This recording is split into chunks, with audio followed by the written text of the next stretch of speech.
Good morning, everyone, and welcome to our August 24th, 2026, 9 a.m. strategic planning meeting. Let the record reflect that all five commissioners will be here. Commissioner Waldrop is running late, so she will be here shortly. But we do have Commissioner Kearns, Commissioner French, Commissioner Jordan, and Commissioner Brooks all in the conference room.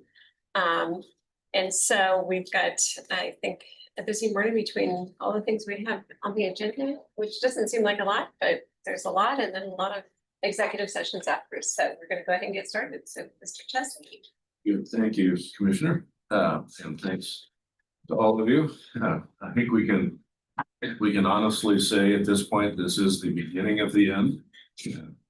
We'll be looking at you today to get guidance on what will be ultimately a preferred alternative. We'll go into all the details of that as we move on. And that will drive the growth strategy, which will include both the infill and potential modifications of an urban growth area boundary. Next, please. Got a couple review slides for background purposes. These are the sort of 8 parameters that we're looking at for future land use and future land use map. Many of these have been accomplished. We are focusing now on the last 3 of these, balancing capital facilities with the targeted growth areas, looking at where we can do these infill projects, and then neighborhood development, which is the external part of that moment. Next, please. There are 5 key factors, in the EIS approach to looking at everything from existing conditions to the proposed changes, alternatives to those changes, and then any unavoidable adverse impacts. Some of those have been identified in the draft EIS, and we're working our way through those today as a big part of that. Next, please. The key options here, amount and distribution of growth, support for efficient growth patterns, affordable housing for all income levels. These tie hand in hand with many of the GMA requirements for comprehensive planning. And we're using them as kind of those basic fundamental principles for where we're going. Next, please. Now, the preferred alternative is it's a policy statement from you on how we intend to grow Spokane County for the next 10 to 20 years. As you've heard before, the preferred alternative is within what we've called the bookends, or the 2 alternatives studied in the draft EIS. One of those was emphasizing infill development, the second with an emphasis on creating neighborhoods, but also reflecting the historic growth patterns that are, for the most part, single family detached housing at 4.5 units an acre or so. But it's a clear change that reflects the intention, as we've mentioned really from the very beginning, of creating neighborhoods in our future growth areas rather than just subdivisions. Next, please.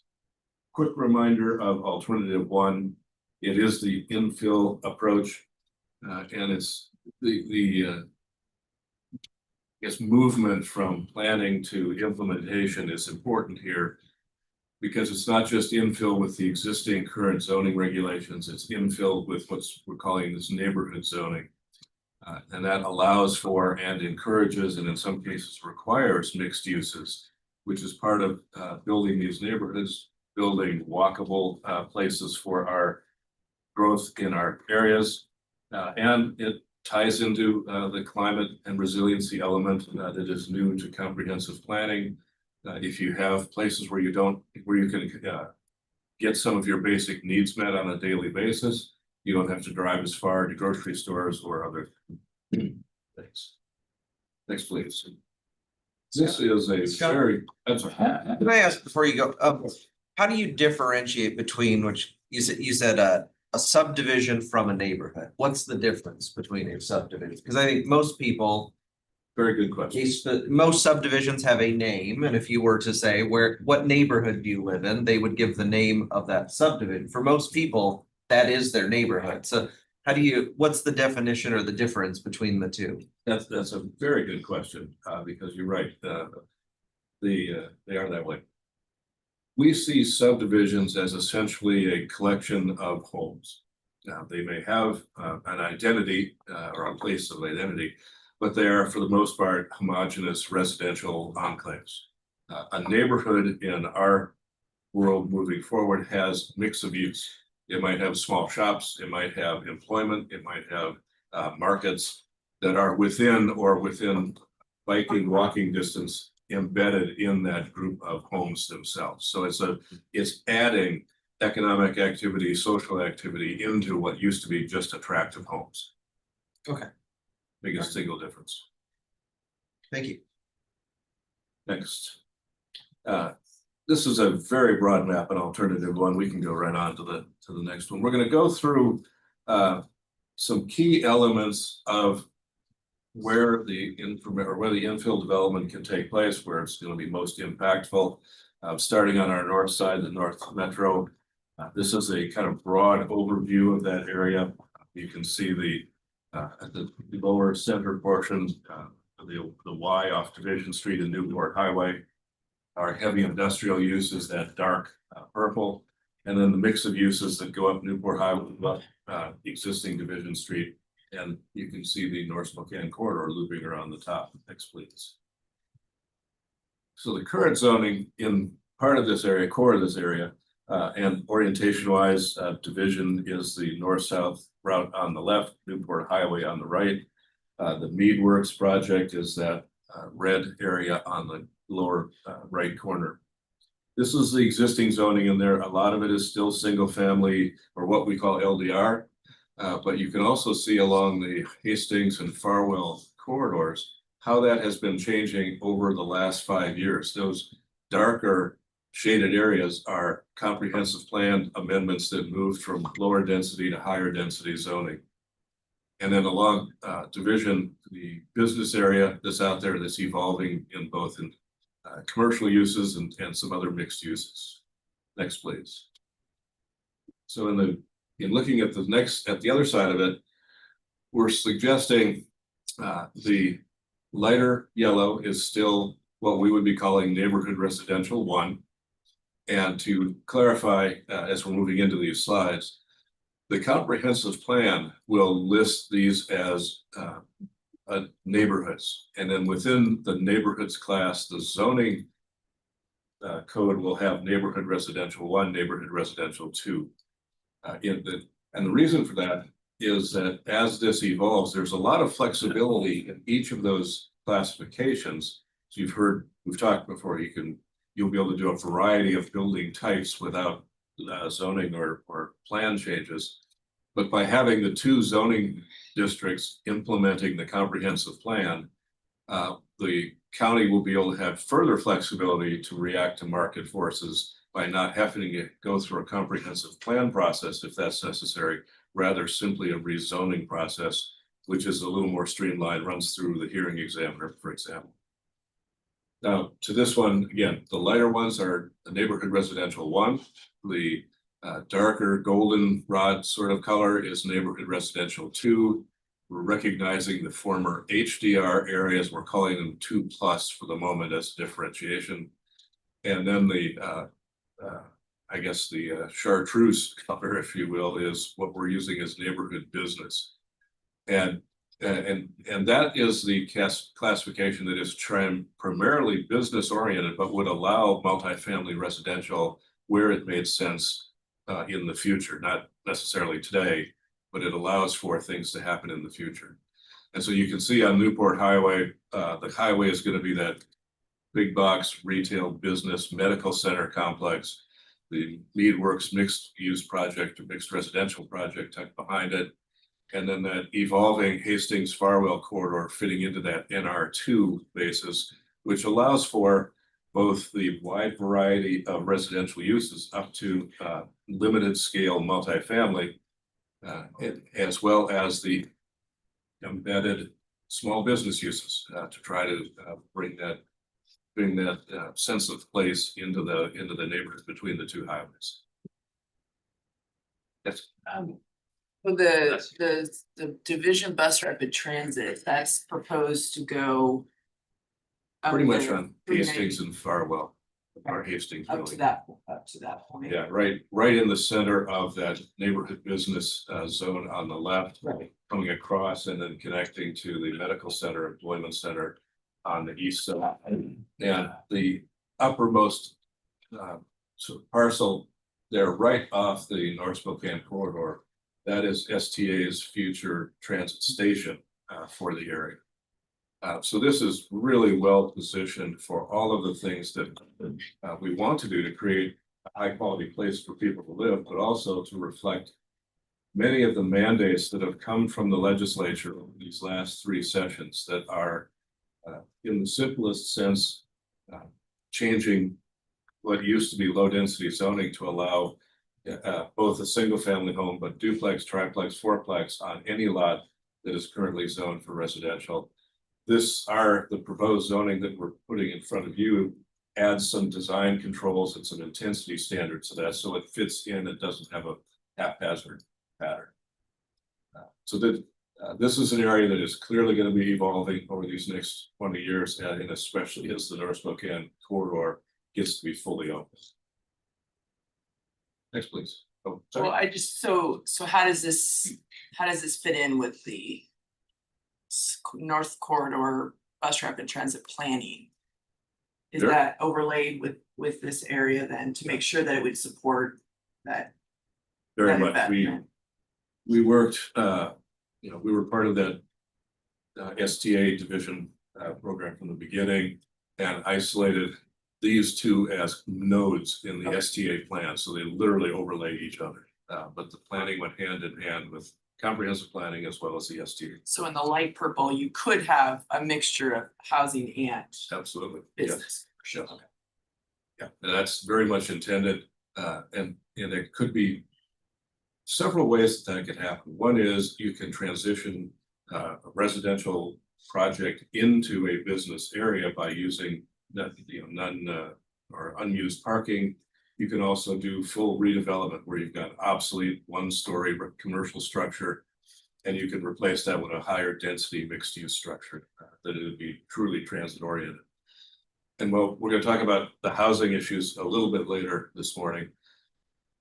Because of the transit component to this, because of those densities, because it has that embedded residential commercial use, some of the things that we're required to do for the lower income bands on housing will fit here because we won't necessarily need a car. You can use your limited resources for rent, and you can get around with transit, and hopefully there are enough things that you can meet some of your daily needs by walking to a local market. So this is one of the few times that a county can actually realistically say we think we could meet that statewide requirement, because otherwise, as we've talked about a year, 2 years, trying to do low AMI housing on suburban parcels that are all on the fringes of the metro core is economically almost impossible. So this is kind of a cool area to do that. Next, please. We're just going to highlight this because not a lot is changing here. In the Alt-1 process or the infill process.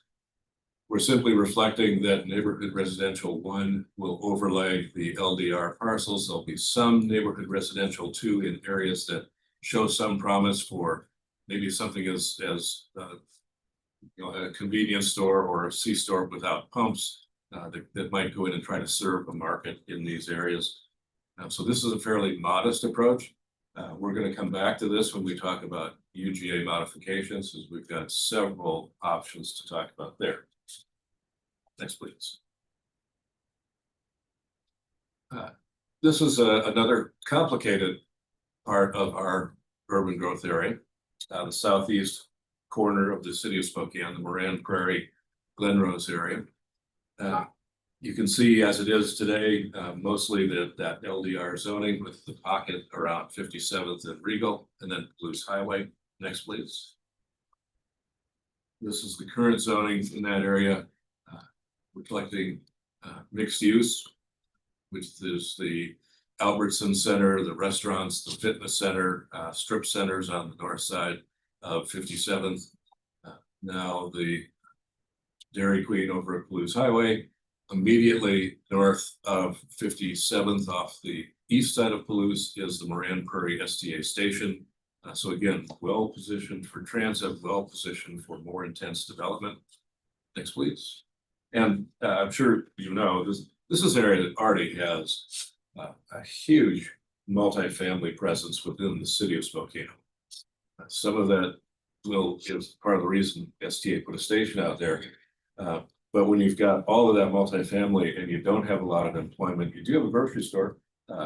It's what makes Regal a traffic nightmare for the rush hour, for the peak periods either way, is putting increasing pressure on the Tor Freya Gray corridor going down the hill. And so this is an area that really needs to come into its own a little bit, just for good planning, but also to provide more places for people to live and work without having to go through the traffic all the time.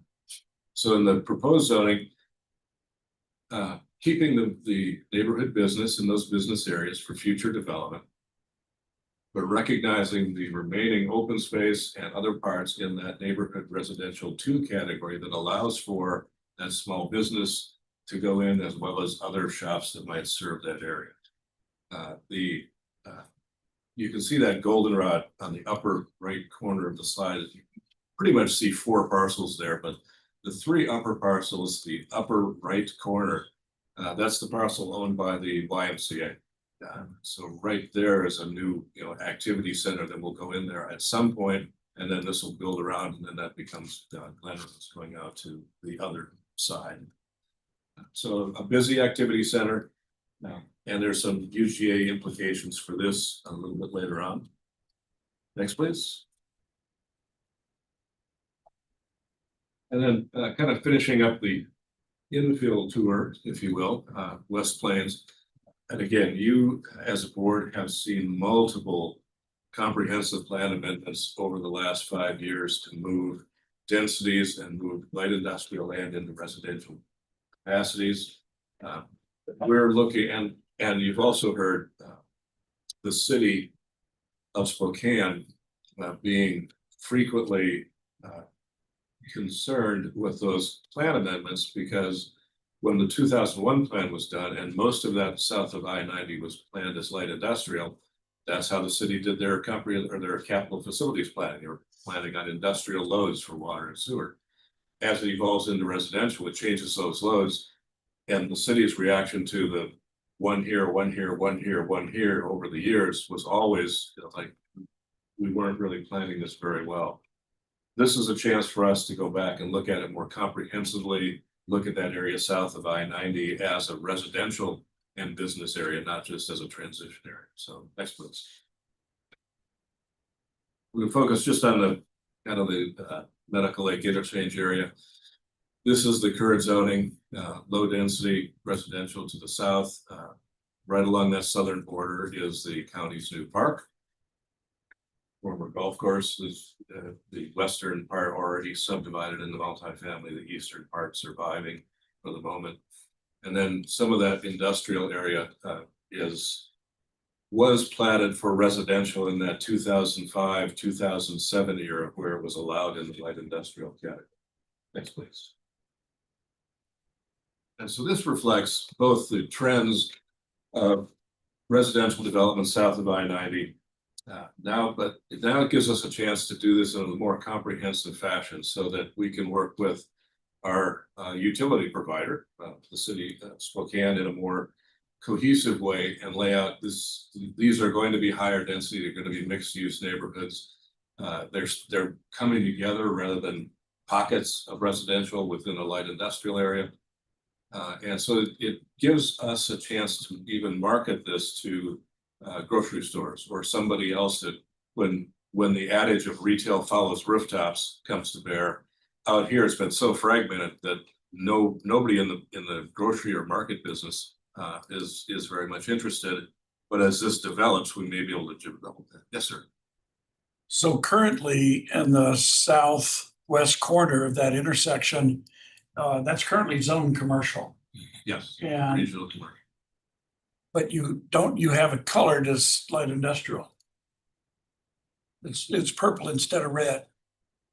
And I've already talked to 3 grocery stores that are attracted to that site. We can do that. Can you go back one slide? I don't think that changed from the, yeah, that's the current zoning. So I think that, and then to the new one. So that actual corner, we weren't recommending any changes to that. Yeah, that actual corner is the gas station and stuff, but that whole area behind there, Which corner? the southwest, Uh, this corner here. Yeah, there's the C-store there. in there, STA Park and Ride is there, and then there's the multifamily project. You're southeast. Talking about Can you go back one again, please, Rebecca? this corner here. Yeah. Yeah. Currently zoned commercial. Okay. And that's the property that's currently being developed. I see, by, yeah, you're right, we should flip that corner back. Yeah, I thought you were talking about the southwest part. We will make that adjustment, thank you. and that's why we're here, to get that kind of feedback. So can I leave? No, I'm just kidding. You work here at Okay. So what? Can you go back, Scott, to what you were saying about access to utilities for this area, water and sewer? What does the proposed zoning do to? Does it change that? Does it require some more conversation with the city about capacity? Well, yes, it will. Like any of these things, we talk to the special districts that are either water, fire, schools, in this case, utilities, which is the city in that capacity. We're gonna do that in 2 ways. For the 26 plan, most of this was anticipated by the city and as we did these comp plans over these last 5 years. But one of the things we've got a handshake agreement on is a West Plains sub area plan, starting in 27, that would then look at all of this Airway Heights, Medical Lake, Genie, and the city for that kind of 50-year horizon on planning for utilities that would go beyond the corridor itself. But in this case, what we're seeing from the city is generally the ability to serve this at residential densities. Because in some ways, residential densities draw off less water than some fairly intense industrial things, including things that are currently in the press for water use. But yes, we will be testing this in the original EIS and also in the final EIS with the city. Next, please. Moving into alternative 2, this is the potential UGA modification version and growth version with patterns. Again, we're looking at the 2 residential classifications to be used in here. This, as you've recalled, we've had several, more than 200 or so initial parcels. Were narrowed down to 60 for various evaluations. We're continuing to narrow those, and we're going to talk about a dozen of those here in the next few minutes. Reminder, though, that when that bottom line that says this alternative suggests as much as 1,500 acres additional to the UGA, that's the bookend. That's the second bookend. We don't think that bookend by itself is feasible or reasonable under the Growth Management Act. It would certainly draw an appeal. But as long as we stay under that bookend, we feel we can put a defensible posture together. And that's what we're going to show you. Next, please. Hard map to see on the screen. We're going to go through these more or less individually. The existing UGA is in blue. The lighter pink colored parcels are those that will be de-designated or swapped into other areas. And then the green ones are the target parcels for UGA study. And we'll hit them in much more detail here in a minute. Next, please. Like I said, we've got a dozen of these to share with you today. They're the highlights. What we're looking to do is share with you where the analysis is, get your feedback on parcels and areas that you are concerned about, supportive of. And then once we wrap this up, we'll talk about how this comes together in its next round, where we expect to see you in a few more weeks with this buttoned up in a different way. But back to the North Metro, there were 5 or so parcels that were in the study area in that North Mead area, north of the North Spokane corridor. 2 of those are still in reasonable study. The others are demonstrated what we call the concurrency issues, meaning they have significant transportation limitations. They have wastewater limitations. And by that, that usually is they would require significant pump stations, force mains, things like that. And then the smaller one on the right side, lower right, has fairly serious critical areas. It's in the Little Spokane River watershed. And so it would be mostly a critical area. So there's about 50 acres remaining in here. It could have a population capacity of a little under 1,000 if it was built out at the neighborhood residential 2 densities. Yes. I'm just trying to follow. So the blue is current UGA Correct. and the little hatch green is proposed to be removed from the UGA. Not removed from, but not included. Those were study parcels for potential inclusion Okay. to UGA that have now been ruled out, at least for the moment. And then the light green is recommended to include, that's not currently. That's correct. Oh, thank you. And in this case, as we mentioned, it's that concurrency. Those remaining green parcels have either road access immediately adjacent to the stubbed into the neighboring area. And they can be served by sewer fairly efficiently. Thank you. Next, please. 5 Mile Prairie.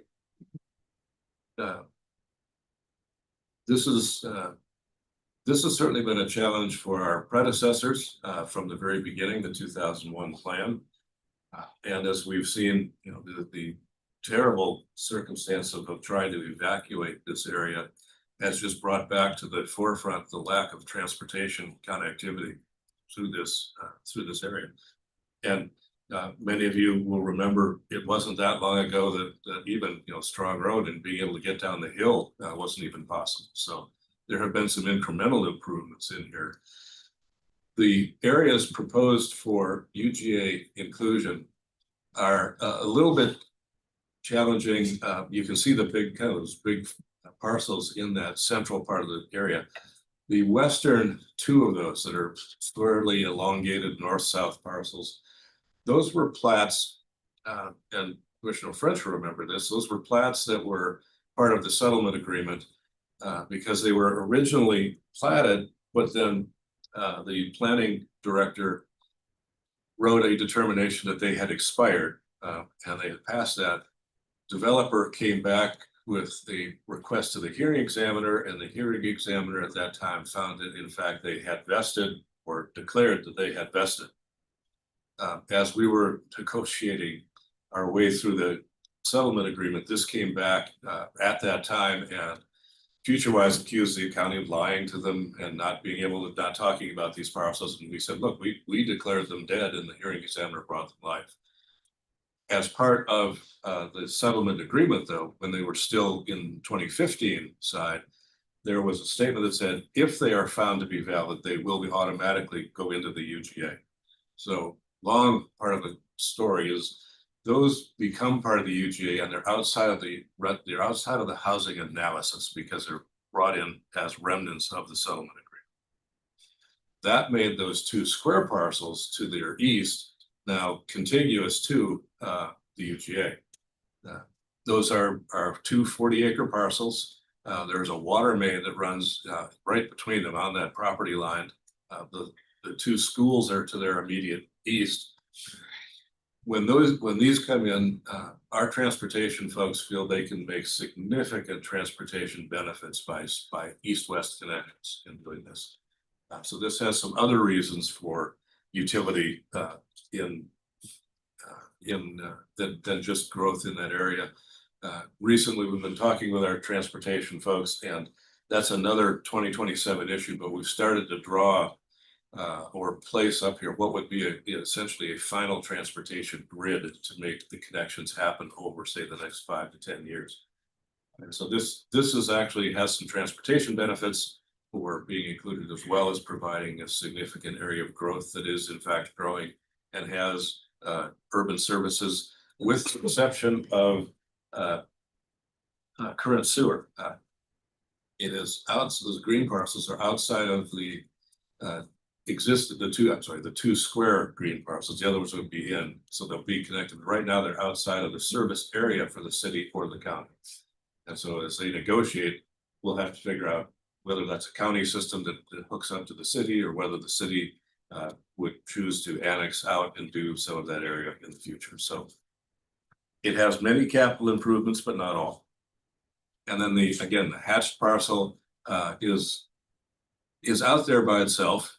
If there were more need by the numbers, then a bigger part of that area would probably be coming in or recommended for UGA inclusion in 26. One of the things we're going to present to you as this process wraps up is certainly the 26 map, but we're looking at what's the ultimate growth area boundary. If this metro core is going to have 1 million people in it, what's it going to look like? And that's where we start talking about a transportation grid on 5 Mile Prairie and these low density parcels taking on more development. The numbers at the moment just don't support that part of the growth, and that's a constraint of the GMA. Next, please. This one's a little, this is a unique approach. This is a parcel. Airway Heights is on the west, the city of Spokane on the east and south. It's in the city of Spokane's water service area. It's the southern end of what's called the Oswald Ewing Farm. This is being recommended for inclusion, chiefly because it provides connectivity for 12th Avenue between those parcels, and the transportation system. Airway Heights is trying very hard to make 12th Avenue a reliever from Highway 2. And this adds a crucial element of that. It's listed here specifically as regional commercial because it can't be developed for residential. It is under the JLUS contours for Fairchild Air Force Base. And so it has no residential capacity, but it fills transportation and it can fill a business need. Next, please. Now back to the West Plains. We're making relatively minor adjustments, we believe here. One is filling in kind of the hole of a donut that was left over if you saw the existing zoning map. Those are the small green parcels on the left side of the screen.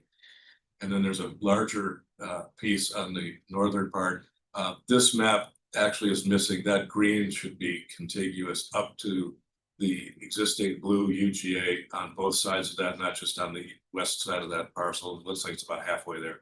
That fills in another gap to again provide a nice amount of land for building in an area that's already has some of those services available. Those allow for some transportation connections. As we said before, it is the city sewer and water service area. And it reflects that continual repositioning of those industrial parcels for residential development. Next, please. This is in the Latah Valley. This is the proposed parcel at Hatch and 195.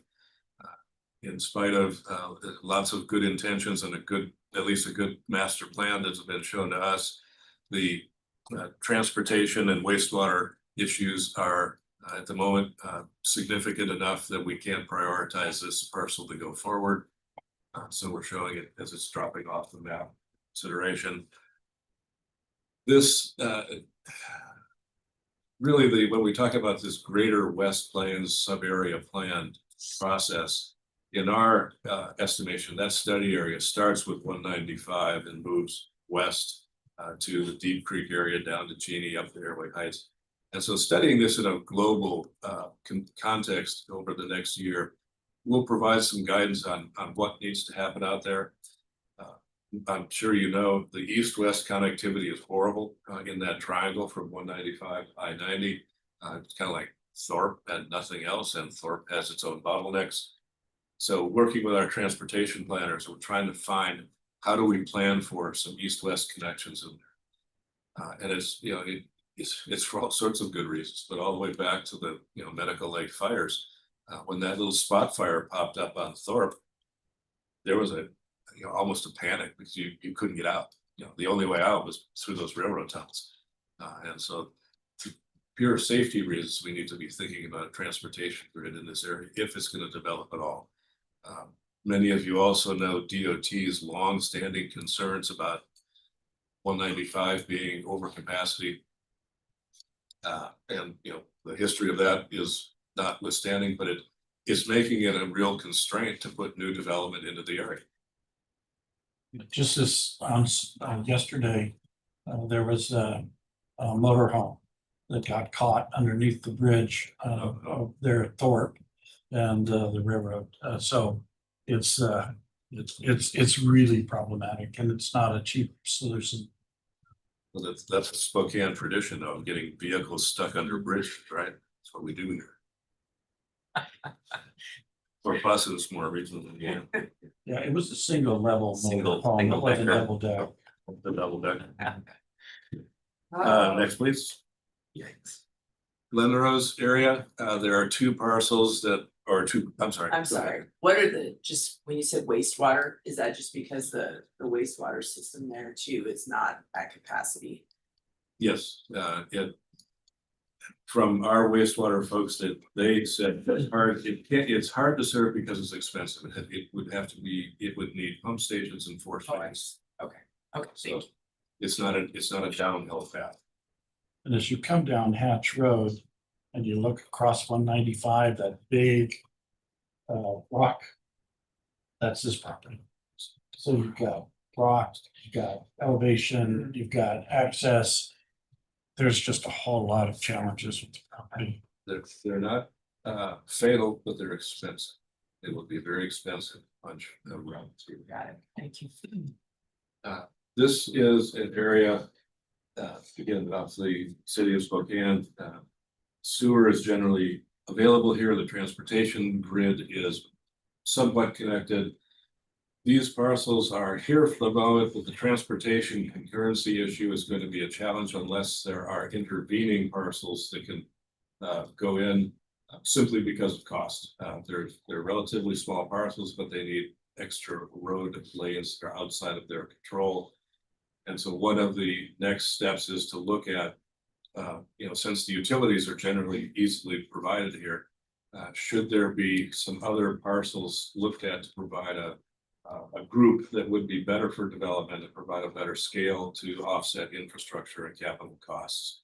So this one's, we would call this one on the bubble, so to speak. Next. Only a couple more, a few more. This parcel is north of the valley. It's north of Millwood.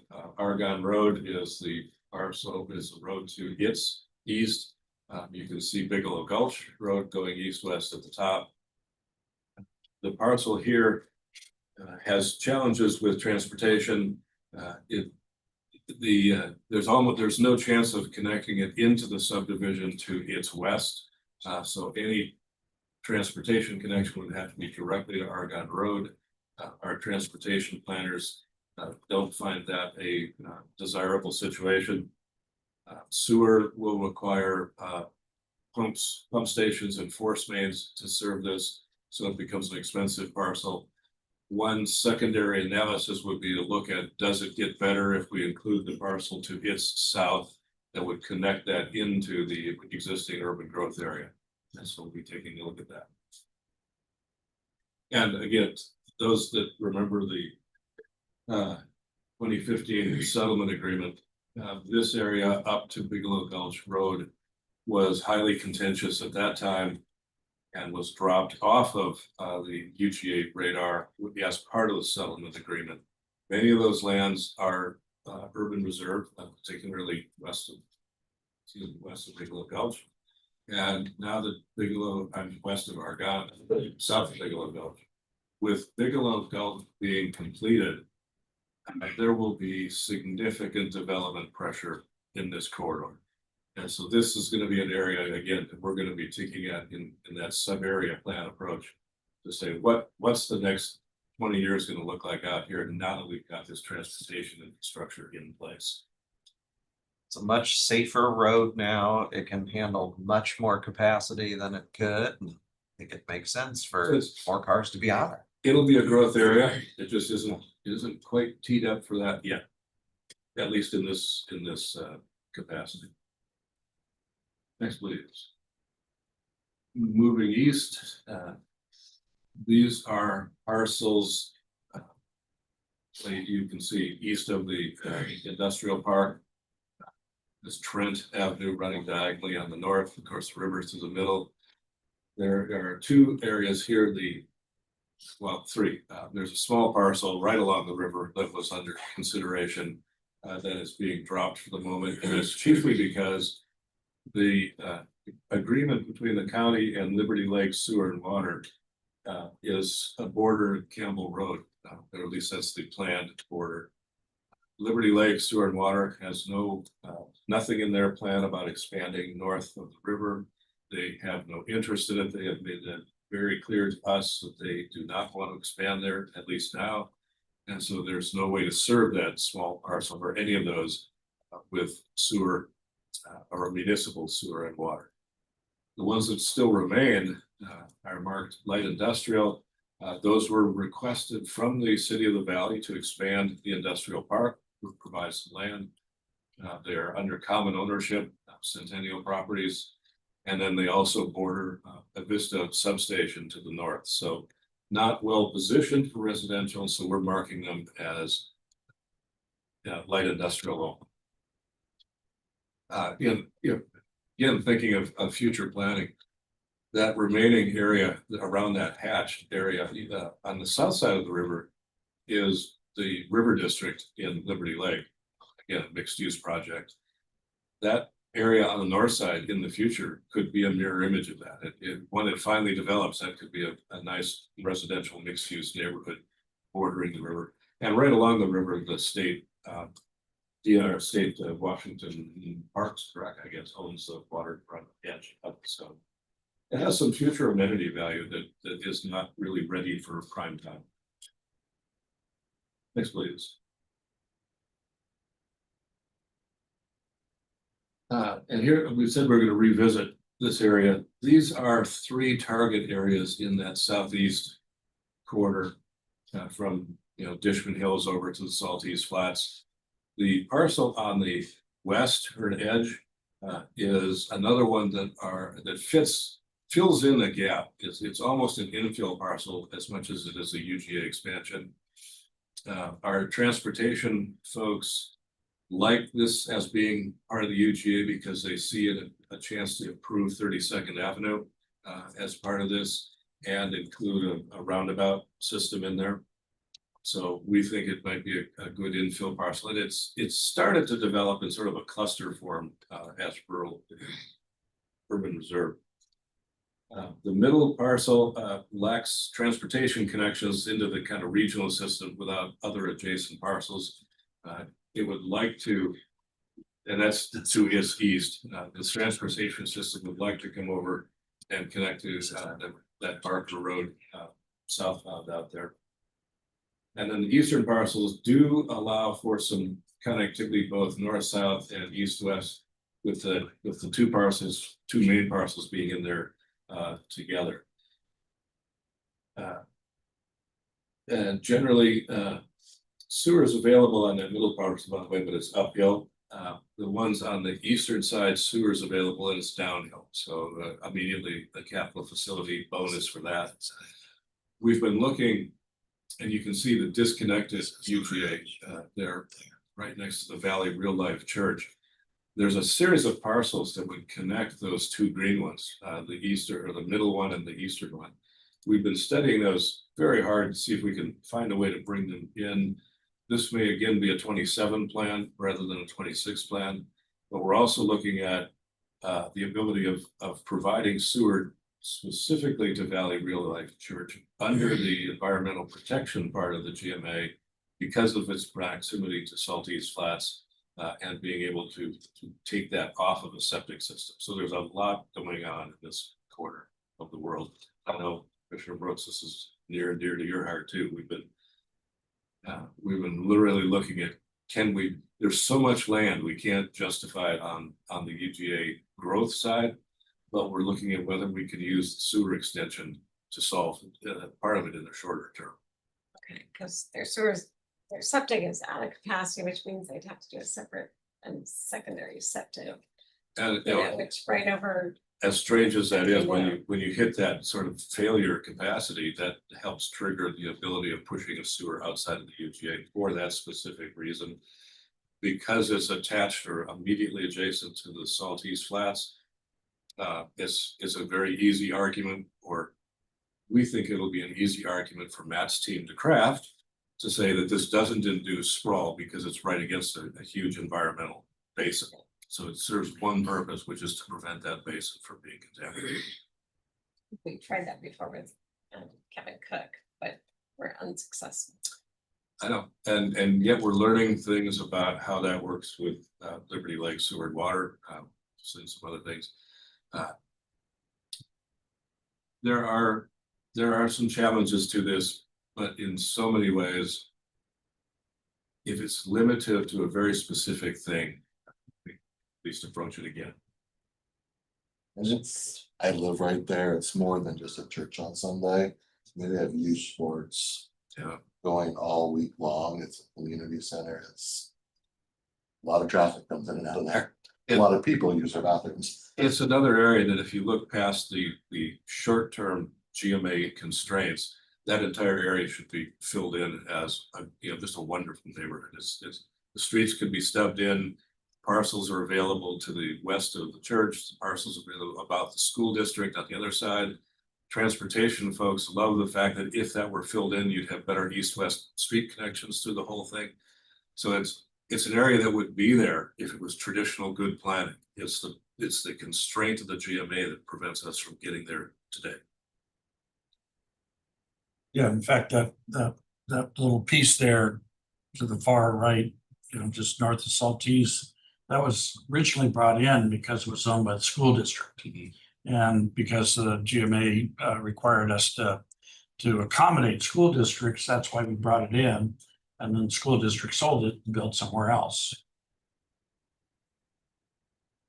I don't think they sold it. They're gonna put a middle school and stuff in eventually. Do they still own it?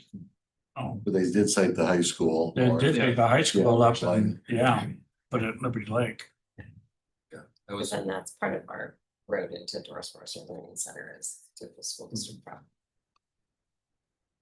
so again, if it could be planned today, the transportation grid could be completed in there to provide better service. Certainly be the church and all of its activities provide other ways in and out. Again, it's one thing is for convenience, it's another move to say, well, that's going to encourage sprawl. But it's the third one to say, yes, but if something happens, we have more ways than one in and out. There's still a safety issue. So the one over on Sullivan. So the one to the west, the first one you talked about. So that's right there where Chapman comes into, or Saltese. It's Yeah, just- Saltese goes down this hole within 30 seconds. which is a horrible intersection that I keep talking about, Yes. wanting to get that roundabout. So is that proposed in there with it being part of the UGA? Yes, and that was one of the chief reasons that it was supported by the transportation planners, was to make those improvements to 32nd and the interchange. Move it around a little bit. Again, there are often attributes beyond just the ability to capture residential growth, transportation safety, other pieces that make some of these parcels compelling candidates to bring into a modified UGA. So just a couple more that are different. Next, please. Medical Lake is looking at a swap. Those coral colored polygons are existing UGA that will be swapped for the blue one on the east side, leaving some a little bit of a remnant on the north side, but not probably that entire light blue piece in there. This provides Medical Lake a chance to grow in a more what we would call a pattern or a path of growth back toward the high or on the highway from their downtown east toward the interstate.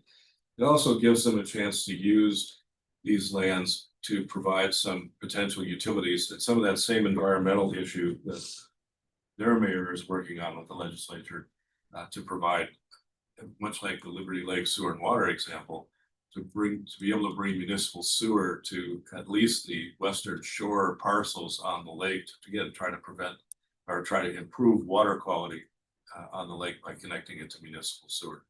And so that's an initiative that the Medical Lake mayor is working on herself. Next, please. One that I know many of you have heard about too. This is Cheney, the area on their southeast will be de-designated. It is for the most part, it is rural conservation lands, it's scab lands and others.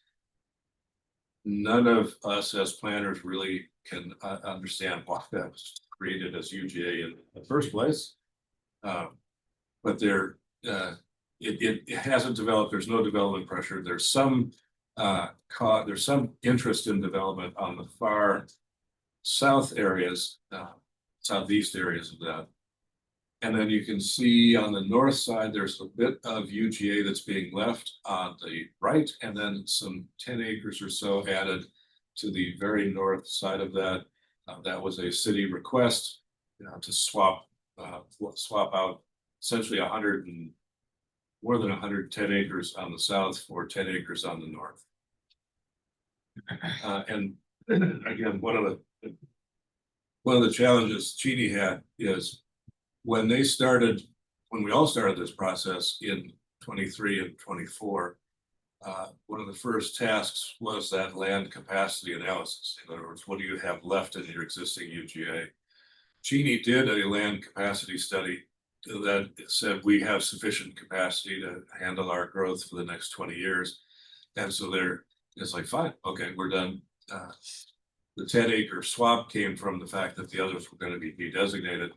They changed their electeds, they changed their planning, they changed a lot of folks and wanted to add more UGA land, but they simply were not in a position to support that. So this is another challenge. And certainly if anybody that knows this area too, hard to expand to the east because those are environmentally fragile lands. Can't expand directly to the west because to the west of the university is all prime ag lands, and those are as protected as anything by the Growth Management Act. So Cheney's expansion routes are really north and south on the highways, and those are not exactly the best routes for a lot of that. So they've got some other constraints that are going to be important for them to consider in this next. Quick question. So the light blue is current UGA, Yes, and then less see-through blue is a city request to include in the UGA. correct. That's outside of the municipal boundary. That's correct. That's correct. And yes, that reminds me, one of the agreements where we don't have this in written form, but we want to test it with you as well. Medical Lake has agreed to this, and that's that they would in fact annex if this UGA land is designated and approved, Medical Lake would annex it as soon as possible, and that takes it off the county's responsibility, lets them do it because it would be in their control.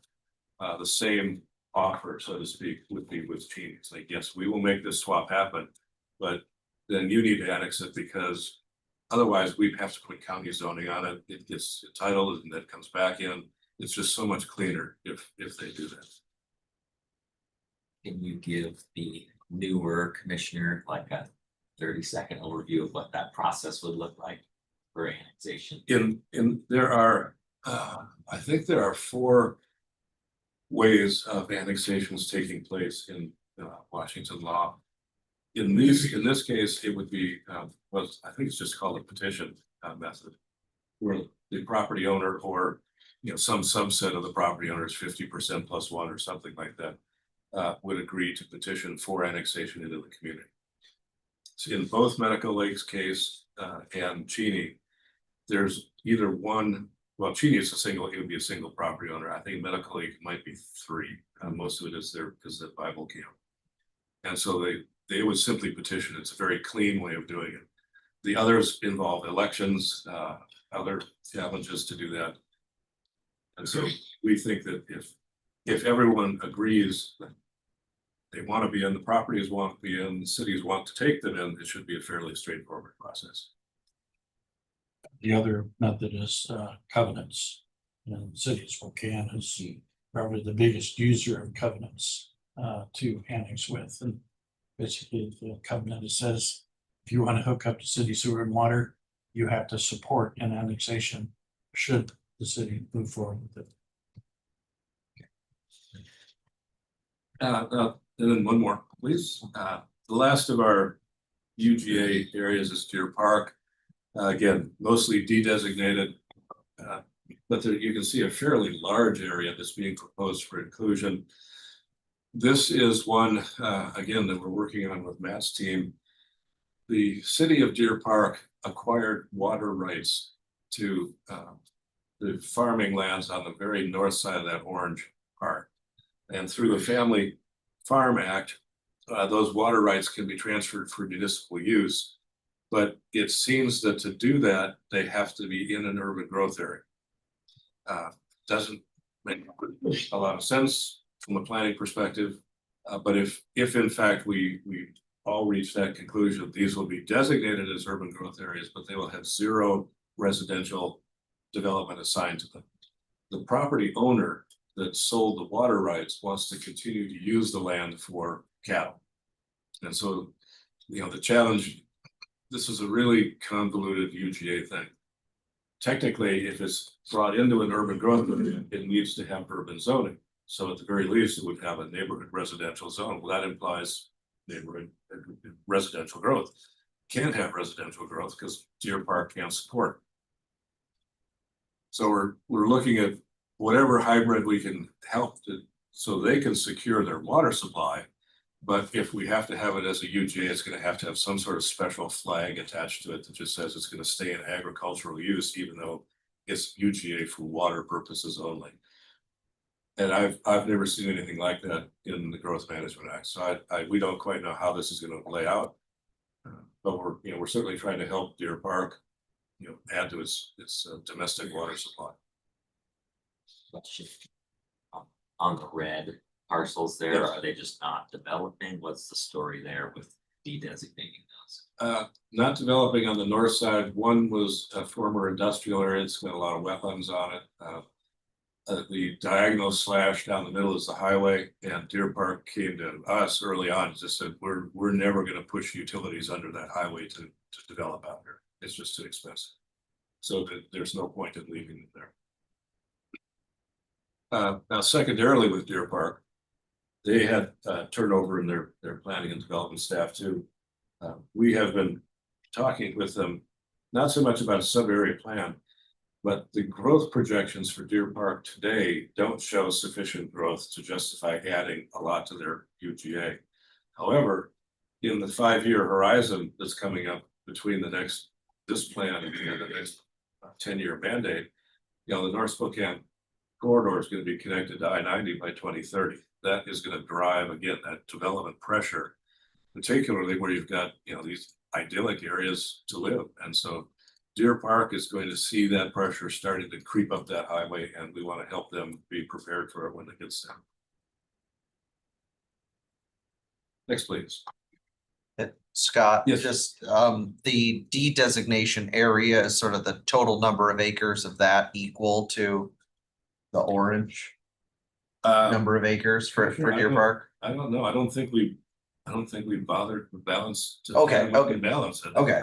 I just wasn't sure if they were pulling out as much as they wanted to add, if it was sort of essentially a quasi swap or something. The reason those orange ones are so big is those are the actual parcels. They're, you Yeah. know, quarter sections of land, 120-acre parcels, so they look enormous, but they would have no development on them whatsoever. Okay.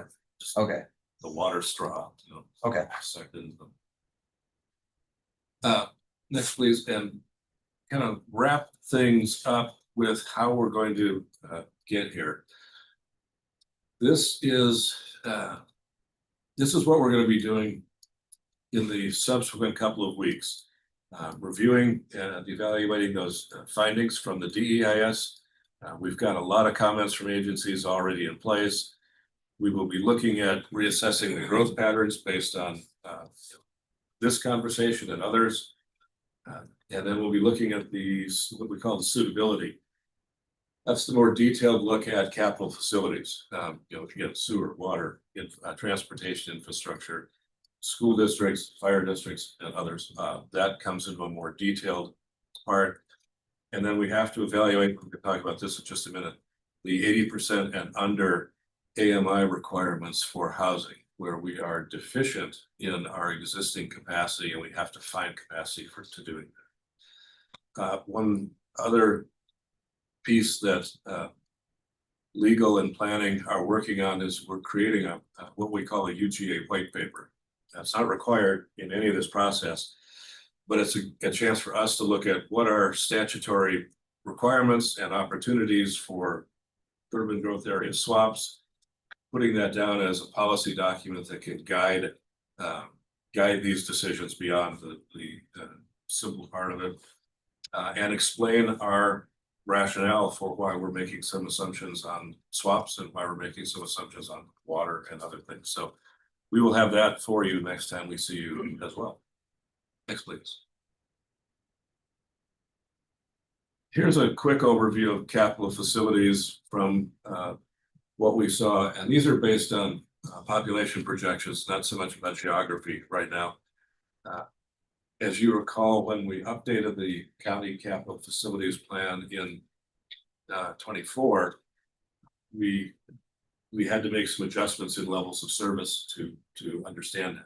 So going forward, you can see the three red ones out here show at this point a deficiency in the level of service.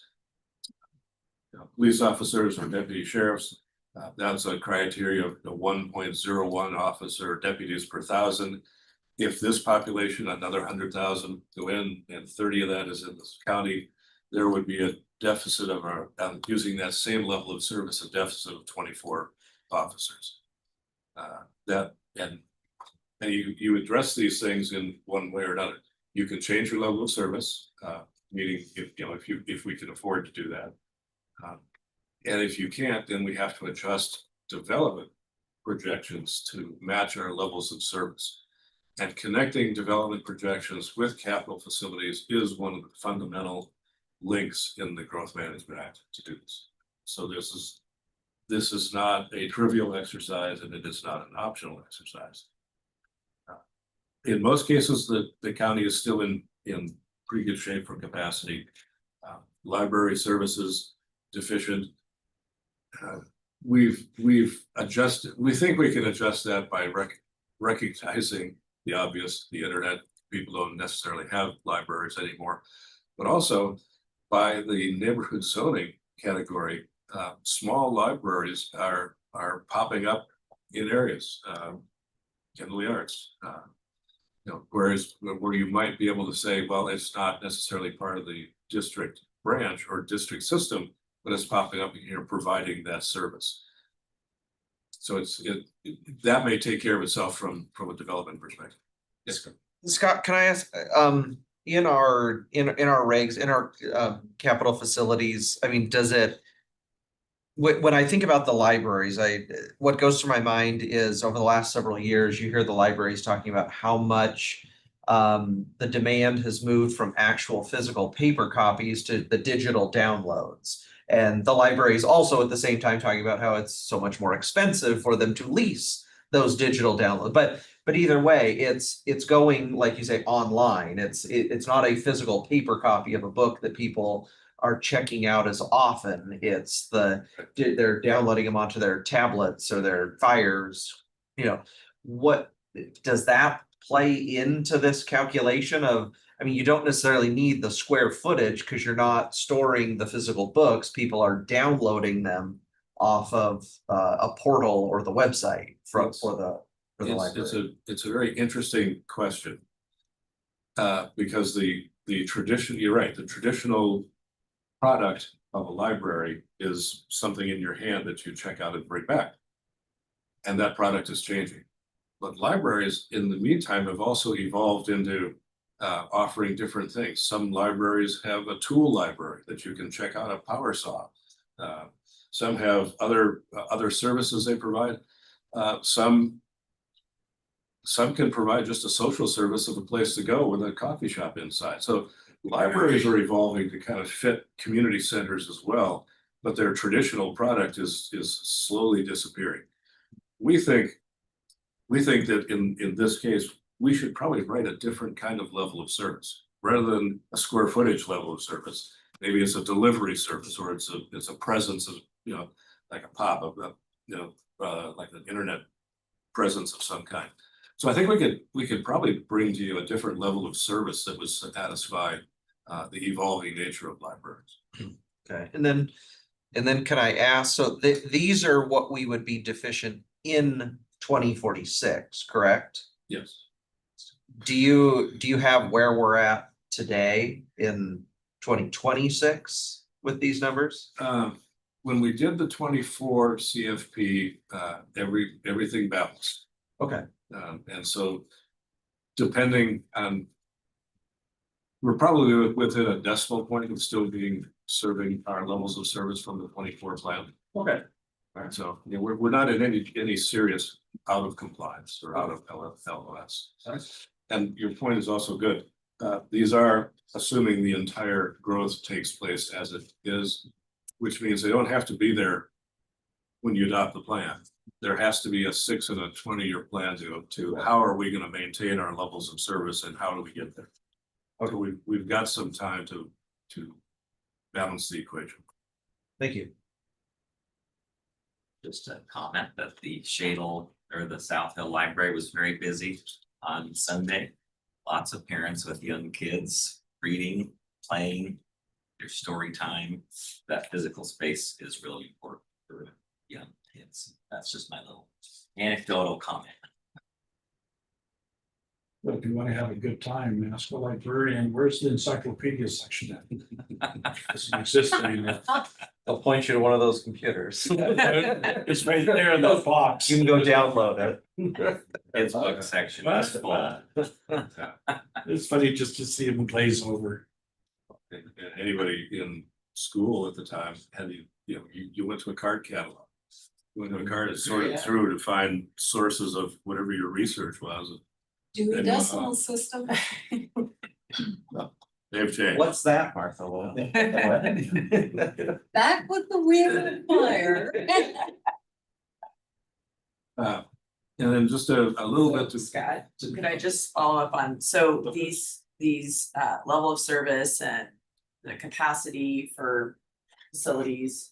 So how does that all get wrapped in the next couple months to the final growth plan? They will be tied to geography. Right now, they're just tied to the gross number of population increase. We have to be able to satisfy the concurrency requirement by geography on all those polygons we should. And that's where some of these are gonna drop out and some may get stronger because they can meet those capital facility requirements. And so what's the time frame for that then? Very quickly, within the next 30 days. Okay. One more question, because, there's a property, north of river that I keep looking at with, again, for sewer. Oh, yes, the Arborcrest. Yes. property. That it doesn't show up on our map. It's another one that we are recommending in there for business purposes only. There's an interesting hook to that though.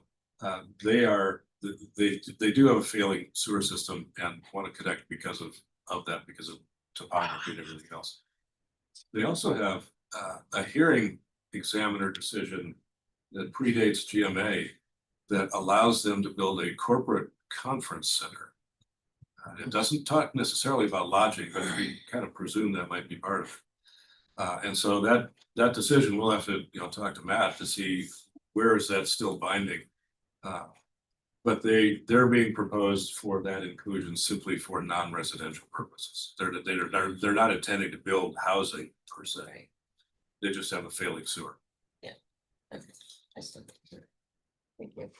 And last thing, on a couple of these, I mean, certainly, well, I'll use library again as the example. Something the county doesn't build library. So how do you weigh that when it's something that's in the hand of the library district to construct? How does that work? Like, just, I'll throw out an example, say they are not able to pass a bond Right. or a levy in the future to build additional space. How does that work? If, and this is one that our departed attorney, Jessica Pilgrim, helped shepherd through the legislature a solution for this. In the prior side, you were required to meet that or you'd be out of compliance with GMA. Now, if you make a good faith effort to talk to them about, can they serve a population? Can they meet a level of service?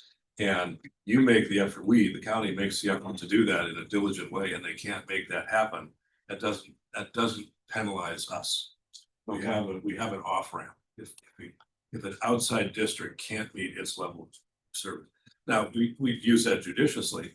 A library may be somewhat trivial in a life safety sense, whereas if a fire district said, there's no way we can serve this kind of growth in this next period of time. That would have a material impact on us recommending going any further on that level of growth. So there's a balance to be done. But there is now in the RCW, the best effort. If you make a good faith effort to reach something with those special districts that are not governed by the GMA, you're not penalized if you can't get there. Okay. Next, please. Now, one of the key things that we've got to reconcile as we go forward, this will all come together pretty quickly. Housing and housing capacity. We've been through the challenges of this process, from population to housing units to allocation by income bands. And what we've reached for the county is we are insufficient in meeting those 20-year needs in the 80% and under AMI band. That said, we have to find a way to make that happen, which is the second one. Simply increasing residential densities to do it takes us outside of our DEIS bookends, which means we can't do that without going back and doing more detailed study, which we don't have time or money to do. And then our solution is to use the Alternative 2 project and the neighborhood zoning to blend in these parcels to add that remaining 80% and under AMI capacity. So next, please. How do we do that? There are three ways that we can handle this. One is to and this was the preferred way from Commerce and FutureWise. If there's a deficiency in the county's system, we should reallocate that to a place that has capacity. In that case, the only place logically would be the city of Spokane. We opened that discussion, and it was not. We made no progress with that, and now even more recently, the city has put its own planning on hold for their wildfire issues. So there's a low feasibility of that based on the city's unwillingness to have the conversation, and now their own pause. This is one, though, that we put this boat up here to remind us and our steering committee. This is also why we've got that monitor and report countywide planning policy that we're talking about. If we've got that in place, it gives us a chance to say, okay, we can't do this now for whatever reason. Let's look at it again next year. Let's look at where these capacities are and where we as a region can best house our obligations. Another one is for the county to pursue additional tools to implement this, and that could be land banking, it could be outright subsidies, it could be building housing as a government. Those are all unlikely, given our current capacity.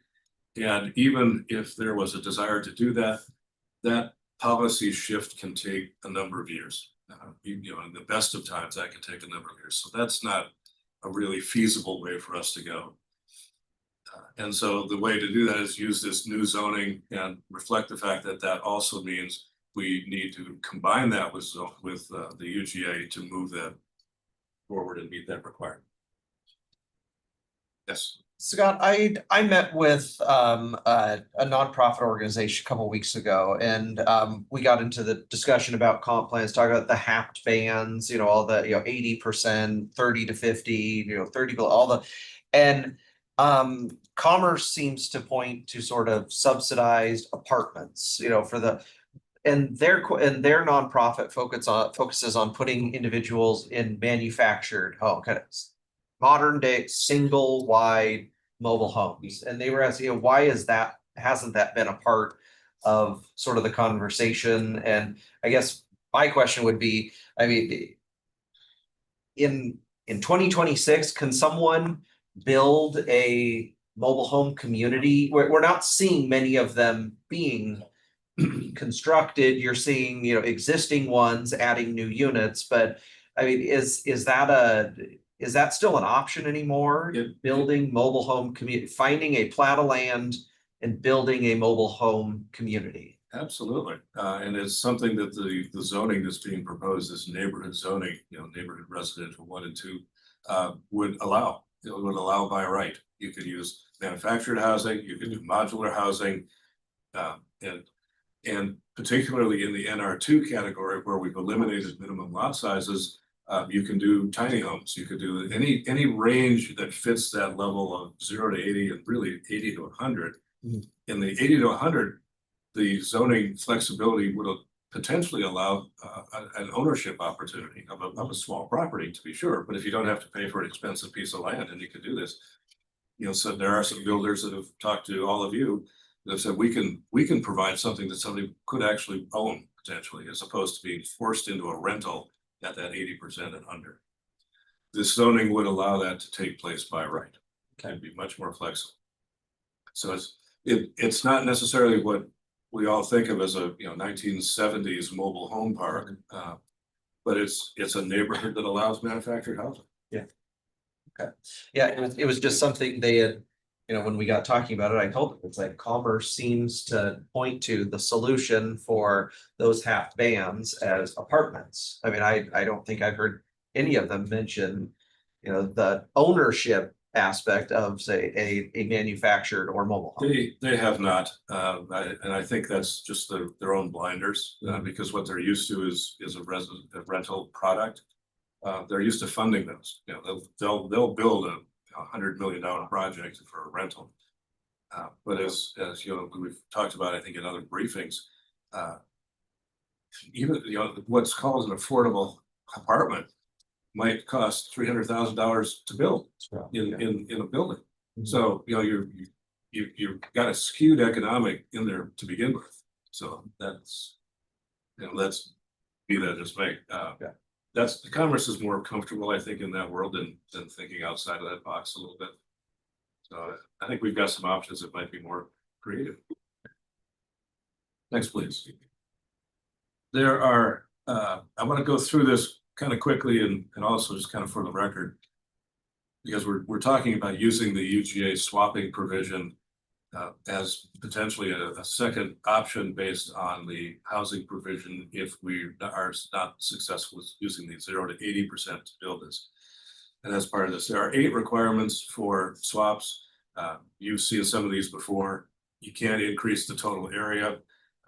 You can't take out resource lands, critical areas.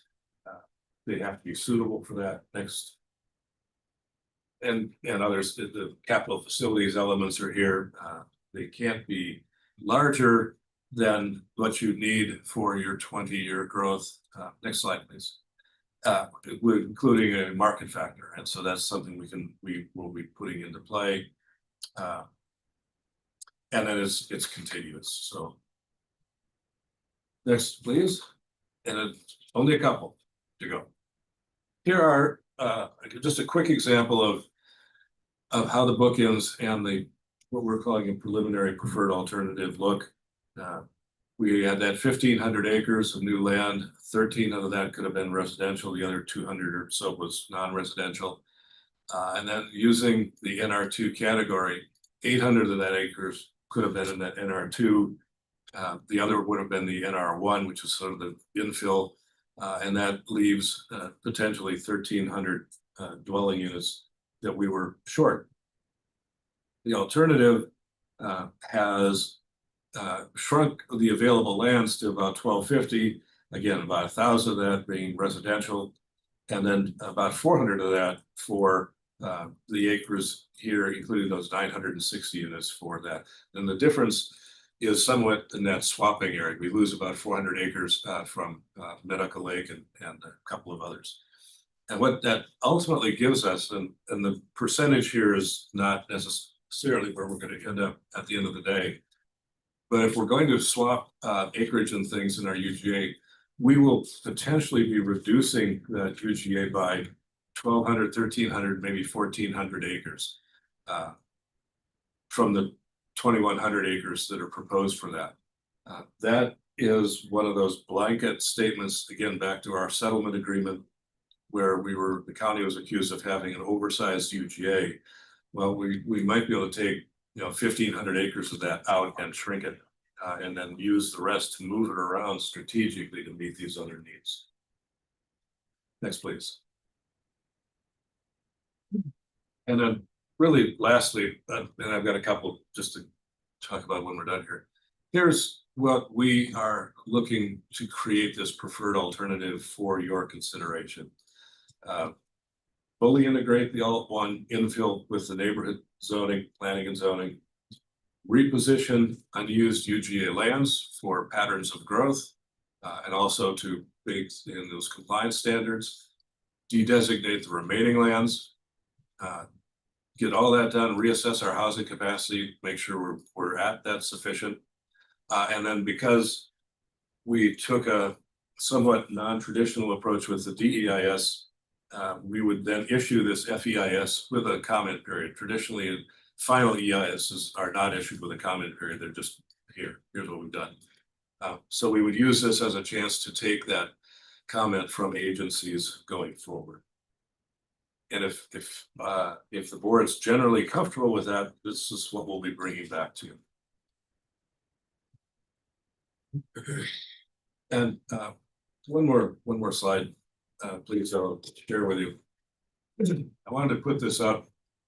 We talk about compliance a lot, and those we all have been here when we got ourselves back into compliance in March of last year. Kyle was helpful in looking up for me that since March of 25, Spokane County has acquired $7.5 million of state grant money that was not available to the county before we were back in compliance. So staying in compliance is very important. It has dollars attached to it. It's not just a trivial slap on the exercise. And then one more slide lastly, we'll just wrap this part too. I wanted to share with you that WASAC has convened a group of us as county and regional planning directors. We have a study group together. We've put together a separate white paper on UGAs and annexations that we're working to get a legislative audience on. So we're confident there will be some discussion on UGA reform, at least initiated in the 27 legislature. So that's why we're thinking of these sub-area plans, and then be able to use something that we can maybe get some connection out of the legislature and have some sort of meaningful change of how UGAs work for real planning in the future. And with that, I will take any other questions or certainly anything that you've got? So just one slide back on the preferred. Oh, two slides now. The preferred alternative. One more. Oh, sorry. One more. Yes. So alternative one, I keep getting a little confused about which alternative is which. Alternative one is all infill. I mean, in its pure sense, it was the infill variety. Can you And accommodate? alternative two had more of a mixture of infill and. UGA expansion.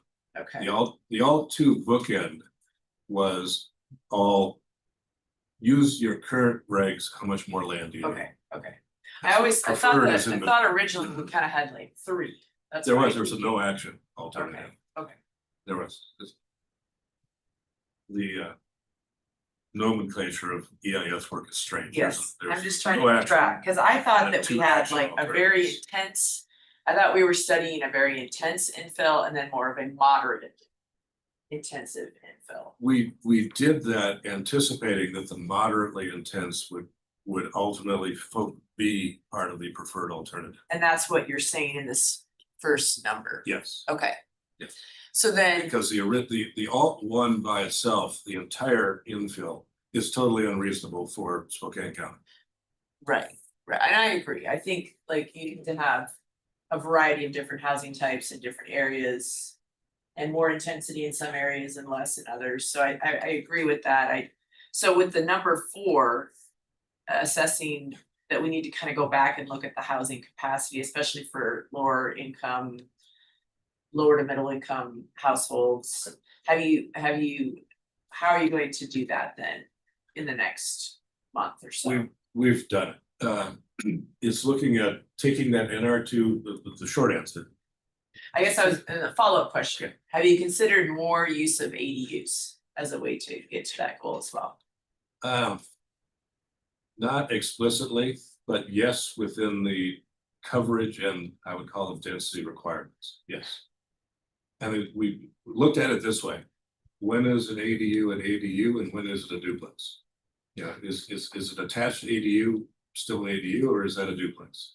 So for the calculation purposes, we considered it a duplex, it just went on our merry way. But the use of ADUs will very much be part of in this area because we have some ability to use them now and the legislature is pushing for increased uses. I've just heard that, when you have already created, right, already built out subdivisions, it's really hard to change those. Yes. And you usually like maybe you rim them with higher density or you. As new subdivisions are developed, you allow for the commercial and some of the stuff you're talking about and maybe some different types of housing. Mhm. But ADUs are a way that you can, on a parcel, add an accessory dwelling unit. It doesn't really change from the street, the design of the neighborhood, right? Correct. So I just heard that in Correct. some communities, it's working to get more housing, right? And it doesn't really change the look of the community from the street level. For the most part, that's true. That's true. But you have to make sure you have driveways and ways for people to get in and out. I mean, there's all those elements, but I don't know, I was just wondering if that's like a practice that you're seeing more in suburban communities. We're preparing for that to be something that could be much more widely used in this new zoning. It would be very much encouraged. But again, it's sort of the flexibility factor. Do you require off-street parking? We would Right. say no. Can you have a second driveway? We would generally say yes, and yet a lot of transportation planning would say, well, no, because now you're crowding too many driveways onto a street or something. So there's some subtleties in the weeds that you'd have to work through. But ADUs are clearly going to provide a potentially affordable solution for a lot of people to have housing. Other challenge is you can't necessarily sell them if it's on a common parcel. Right, so they're mostly gonna be, It's they're rental, mostly they gonna be a own. rental, yeah. Okay. Anyway, I was just wondering if that could be, like Commissioner Kearns was talking about. Manufactured homes, I think ADUs are, if you can make the regulations really easy. And break down barriers to people building them, at least it provides you know, a rental unit in a community that's already built out. There's already streets, there's probably already parking capacity on the street because there's probably off-street parking for the main dwelling. So anyway, it just seems like Yeah. one of the barriers we have is just we make it really difficult to build that. We have in the past, and there's certainly an awareness at the legislative level, that this is a emerging tool. And that's, you know, good and bad. When the legislature starts acting as a state planning commission, that gets in our way. We do the best we can. Commissioner French, and then we're over time, so we've got lots of others, but I'll finish with Commissioner French story. So is there any movement? And now you can build 4 units on one parcel. Is there any movement to streamline the planning process so that you can break that one unit, that one parcel up into 4 parcels and actually be able to sell it? As opposed to having primary residence and 3 rental properties. There is, and chiefly in the NR2 zoning, there will be no minimum lot size, so you could plat it as you chose, right from the very beginning. The other thing that the legislature has created or allowed us to use is a unit lot subdivision, where you can go through that without a platting process. So there are a couple of tools that would let that happen that we think will be in our toolkit. That you can use today. No, not today. Yeah, that's the Not challenge. today. Yeah, Today, you could build the fourplex, but you couldn't sell unless you use, well, I guess in one sense, since the condo laws allow for 12 units now. You could build a fourplex and sell it as a condominium unit, but you wouldn't be able to sell the land underneath it without replatting it. right. To piggyback on what Commissioner Waldron was discussing about the ADUs, can you remind us again, there's going to be a change in sort of what the footprint can be and square footage? Can you? We run through think that so. We're one still time? noodling through that a little bit. The county's standard right now is an 800 square foot floor plate. But you can go up or down. You can have a 1,200 square foot ADU, you know, with the 400 up, or you could double it. But the 800 square foot is our technical floor plate. The state is changing that to 1,000 square feet. But what we've read is it's 1,000 square foot maximum, not just a floor. Does that include like a garage? No. Okay. Some non-living spaces are excluded from Okay. that. And we interpret those pretty liberally, Okay. so. I would hope we'd go up to whatever the maximum is, just to give individuals the most flexibility. I mean, especially if it's something that that somebody wants to build, so a family member can kind of age in place with them. Lots of times, people as they age, they don't want stairs, so limiting it to a 800 floor plate and do 800 up top, well, then you gotta deal with stairs. But if we were to allow them to build a larger rancher on one floor, I think that would be in our best interest to offer that flexibility. And We agree. okay, all right. Just so I'm clear on, there's a slide addressing deficiencies, housing capacity. And you talked about meeting commerce and kind of going through the options. What is the recommendation there? Commerce was very supportive of the UGA swap provisions that gave us additional land to meet the 0 to 80% AMI under the neighborhood residential 2 zone. And the way that broke out is a percentage. If you look at the NR2 categories, you would forecast 15 to 20% of that land could be available for 80% and under, another 40% here and another 30% or something for commercial. If we use those percentages and added additional land, we would have sufficient land to meet that 0 to 80. It wouldn't always be in the same spot, but it would also allow a chance to diversify it and not put it in one spot. And Commerce was supportive of it, So, acknowledging it was still a little risky. okay, so within some of the earlier slides about different UGA study areas, you're saying within the changes, that those areas and the other changes, in existing zoning to NR2. That's Yes, we have an alternative that meets that need. It's a little non-traditional, but then again, the need is not traditional. Nobody's ever asked us to look at these income bands. So I want to make sure I was following what Yes. the solution was. Okay. thank you. we do have a proposed solution. Thank you, commissioners. We are scheduled to come back before you, I think, September 14th, and by then we'll be in a little more detail and be ready to move forward.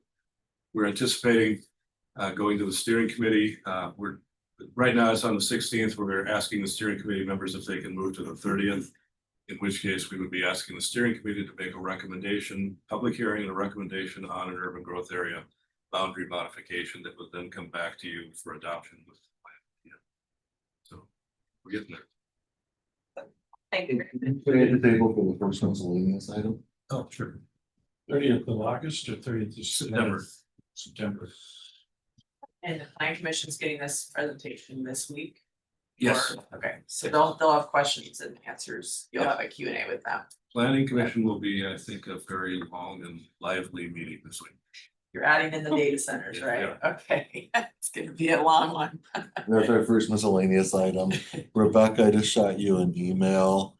If you go scroll to the bottom of it, you'll see the proposed schedule for the public hearings. And I had at least one commissioner wonder about moving up the EOCC hearing, which I believe was only on the pause itself, if my understanding is correct. Not necessarily on the other That's my issues. understanding, right? And so, once Rebecca throws everything is currently scheduled for late October. Within the 60-day window, but at the end of the 60-day window. And if there is interest in moving it, or if that date works, just wanted to have a conversation on the dates.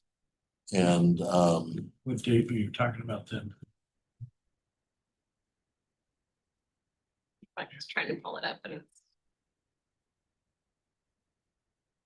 are you finding it? It was me that was just kind of flagging. I was just trying to understand how the plan commission work and the hearings that they're having are gonna Not the attachment, Dovetail. the body of the email itself. dovetail with like when we're gonna do the hearing on the actual pause. I just didn't understand how that was all working together. I just thought we should think through, because people are gonna come and give testimony on, you know, why they think there should be a pause, but if you're gonna be getting us a final document, I just didn't understand how that was all gonna work. So, Their well, final document. From our perspective, Isn't there's December. totally separate and parallel processes. The public hearing for the board is the hearing on the pause and potentially the initiation of to planning to create a code. but you're already doing that, We're doing that okay, because you initiated. okay. So we're doing that. We're taking it, the draft code to the planning commission this week. September 17th, and then potentially holding a public hearing in October, in which case the planning commission would make a recommendation on the code back to you. Your public hearing is for the process. It'd be the way I, it's not the substance. It's not the code itself, it's the action to pause applications. The public's gonna see everything kind of as, you know, coming to give testimony on whatever they want to say, so just trying to understand how it would all sequence. So up here is the current October 15 is the current draft, I'd call it, date for the process hearing. Does that, I think we gotta look at it that they're. Our public hearing that we're having is strictly on the pause. If I'm not mistaken, Matt, That's correct. the rest of it is all going separately through the planning commission. And so if they want to comment on what the text amendment is and all of that, that goes through the planning commission. That is not our public hearing. Our public hearing is strictly on the Right. pause because of this, it was an emergency resolution. That's correct, and I think we can probably anticipate what Commissioner Waldron Yes. is foreshadowing, that people will come here and want to provide comment on the actual text amendment. But that's something that the commissioners can control at our pause hearing, is being disciplined to the comment on what's the hearing is actually about, which is the pause. So are we going to actually have a special meeting on the 15th then, or are we gonna actually push that to the 20th? But that's the plan commission. That's the hearing. planning commission here. So our hearing isn't even up there. That's why I was trying to figure out. Yeah, Okay. It's called the planning commission. We have nothing to do with your hearing. So it just comes to us as a recommendation from the Right. planning. Okay, so I think you I could mean, it have may come it to us on at a the 15th. regular 2 o'clock Or maybe not. meeting. Or you could set a special meeting. Correct. So those are the choices. We've not set our time for our public hearing on the pause, Yeah, the which first, we need to. the first question would be, do you want a 2 p.m. meeting? Or do you want some separate? And just, again, this is just for folks to speak to the pause, the pause. 120-day pause. I Not make- about the details of the draft ordinance or anything like that.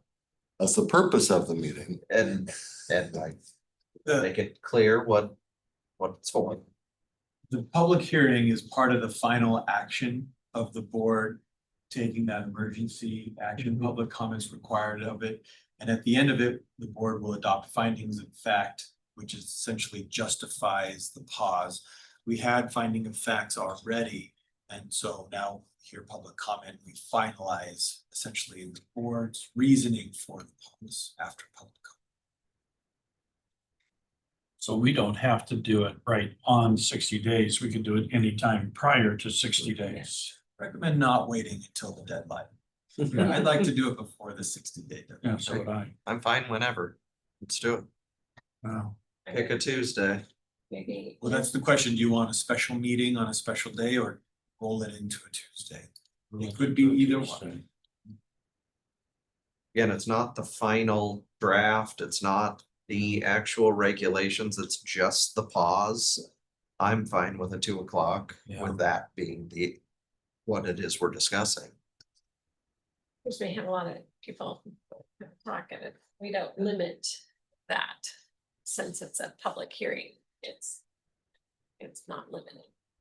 That's correct. My recommendation would be to follow our standard procedure of 3 minutes per speaker and Yes. not limit the number of speakers. Yes, which is So- what we do for public hearings. But if they are not speaking to the actual action, which was the pause, they can be redirected to speak to the pause, correct?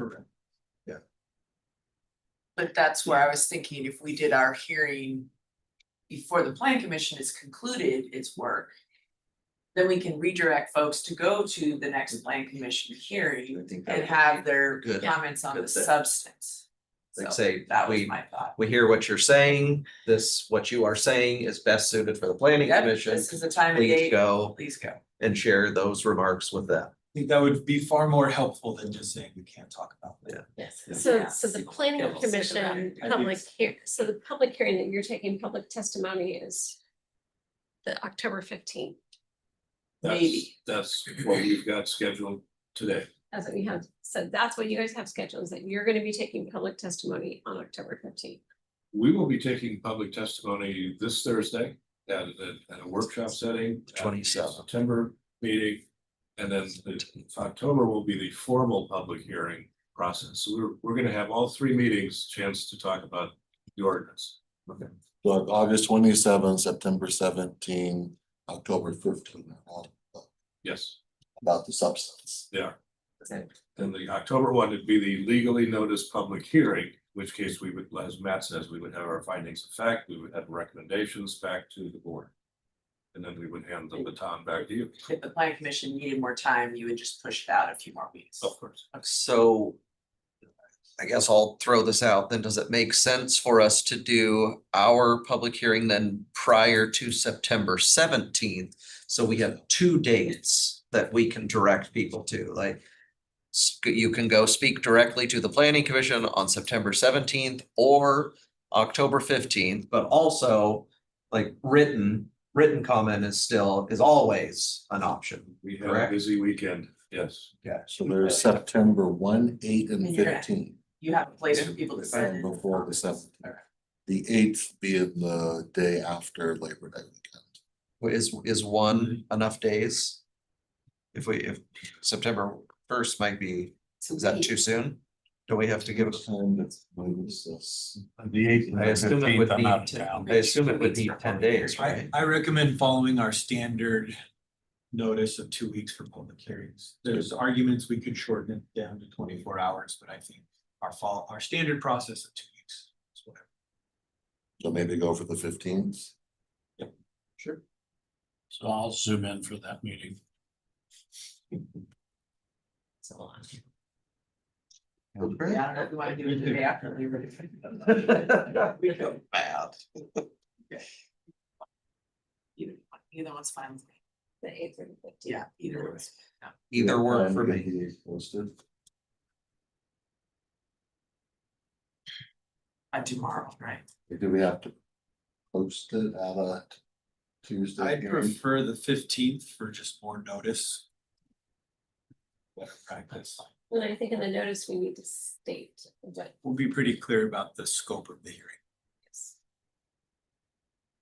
Commissioners, I can also send out a news release with the planning commission schedule of meetings and the board's public hearing. Clarifying, planning commission is on substance, yours is on the pause. So. So the 15th it is. Okay.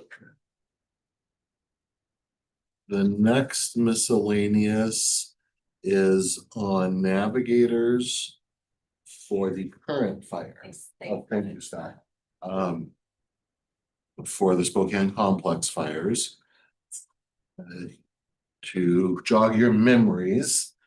3 years ago, after the Oregon Gray, we did a $200,000 match with Innovia to provide the navigators. These are your frontline people that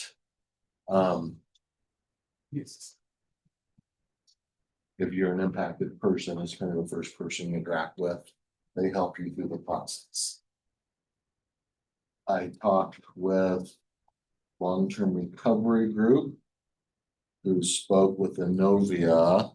It does not sound at this time that Innovia is ready to do a match with us. They didn't say, I didn't have the conversation, but as it was relayed to me, it wasn't no never, but it was right now we're not ready to do a match. We have been, we put long-term recovery group at the Disaster Assistance Center. We have in all of our messaging been routing people to use their website as the data collection site. So I think it's worth discussion at least and consideration to provide some funding to pay for the work that gets done. George, you have any ideas of a funding mechanism beyond general fund balance? Might be available for this. I think it could, heavy on the could, no promise here, be used as some of our matching requirement, along this process. We'll have to show a match on certain things. The long-term recovery group, they have funding right now. So we provided them with funding for the Oregon Gray fires, continuing those up, so they have cash flow. But on the accounting side, they're gonna need to be able to show, if Matt and I, the navigators own 50-50, they're gonna have to show the pot of money that's for the old fires, the pot of money that's for the new fires. That they can show when they're audited, they're not using Oregon Gray money for Spokane complex. I would support us giving them 200,000. I mean, we can figure out which pot of money that comes from, but I mean, I know you mentioned Inovia. I mean, I certainly think we ask Inovia, we make the request that they match it. But I think with the scale of this and where the fires were, we asked the city to put in 200,000 as well. So if there's a way we can get 200 from the county, 200 from Inovia and 200 from the city, that's $600,000 for these navigators or case managers, you know, to move forward in this process. I think we make the ask. I agree. It's talking with long-term recovery group. It's between $90,000 and $100,000 per navigator. That's fully loaded, including the, you know, the computers that they would need, the workstation setup, some additional where they're currently located, a small office space adjacent's available for rent. So that's fully loaded, a place to work, the equipment you need to work in, and your salary benefit. So if that worked, 600, let's just say 600,000 altogether, You 2 years. you could, yeah, 3 for 2 years, yeah, that would be a really good, I think that's where to start. There's a lady you met with from Central Washington, should usually start with 3. And then that handles intake. Of course, everybody who comes in doesn't become a case. Some people have insurance or other ways. But once you get to actual cases, do you remember how many she said I per think she person? said 30-ish. Right, 30 sticks in my That's what I mind. was too, That a- 40. Percent? No, Or- a manager or an individual Oh, can per, carry yeah. 30 Don't cases. you know how many can become a I case? think 30 is what, and I don't, That's where my memory Yeah. was too, in the I- 30, 35. I think 30 is what she said, around She there. talked about like, Yeah. you know, there may be right now 800 households impacted, but slowly Yeah, really, people, we'll turn it down. people get the support from different family, friends, insurance, and then you end up with this small group of really highly at need folks who really need the navigators to help them. As Because she they was just, you talking, know, have challenging circumstances. as she was talking, remember my mind went, do we need 6? So I think she might have thought this 800 Go down households. to about with the 180, 200. 200, which by the ratio was about 6 for a period of time. Of course, some people get help earlier and drop off, and other people ask for help later, so it might not be a full 6 at any one time. Maybe 4 or 5 with the range. I mean, that's the meeting that I had with, it takes time, takes months and months and months, and then some people don't really realize that they have needs for 6 months to a Years. year. Yeah. And they're like, oh, I thought I'd be able to get these funds, or I thought I'd be able to get this help. So they come forward with their specific needs, and the navigators help them identify all these funders that may be able to help meet their needs, right? Okay. George, any funding thoughts beyond general? What about if people were like low income, like eligible folks? Could we use some of our, you know, income determinant resources? The problem is you don't know until you've gone through the navigator process to know. Those are probably gonna be used later to actually help people with what they need. Yeah, I think the only thing that we could use that I can think of right now, is a Commerce grant. But that expires the end of, January. So that's not gonna give them much time here. Yeah. Is there any new information on that 500,000 Commerce? Yeah, we met with Commerce, our Commerce representative on Thursday, asking some different. Can we do this? Can we do that? Because really what we're trying to do is find ways to be able to assist folks. Kind of now that the imminent emergency has passed. Now, how do we help folks in this like gap period? So we talked about some different options, different ideas to help folks out. Recognizing there's a lot of community giving and support for a lot of those areas, and what are those gaps that we have. So a few of the different thoughts that we had. We're waiting on Commerce to have an internal discussion to see if that's something that they could do. One of the challenges with this $500,000 is that it's not consolidated homeless grant, but it's consolidated homeless grant's cousin.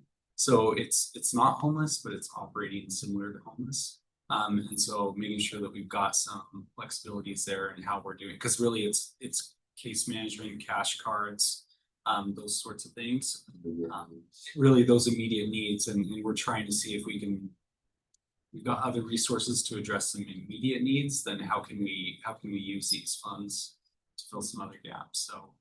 So we're negotiating that. We'll come back to you all once we've got a better idea of what we can and can't do with that, with some proposals at a briefing session, hopefully next week. This is a fund, I believe the city. We offered $1 million, us $500,000, which is kind of proportional to the jurisdictions where the houses were lost. Commerce is, as the governor, probably the first funding out of the state. There. So. Yeah, in the city of Spokane, they're using Goodwill Industries. They already have kind of the infrastructure in place to be able to get that rapidly moving. So that, I think that was approved last week through a councilmatic action. So I think they're moving along right now. That so that's a good.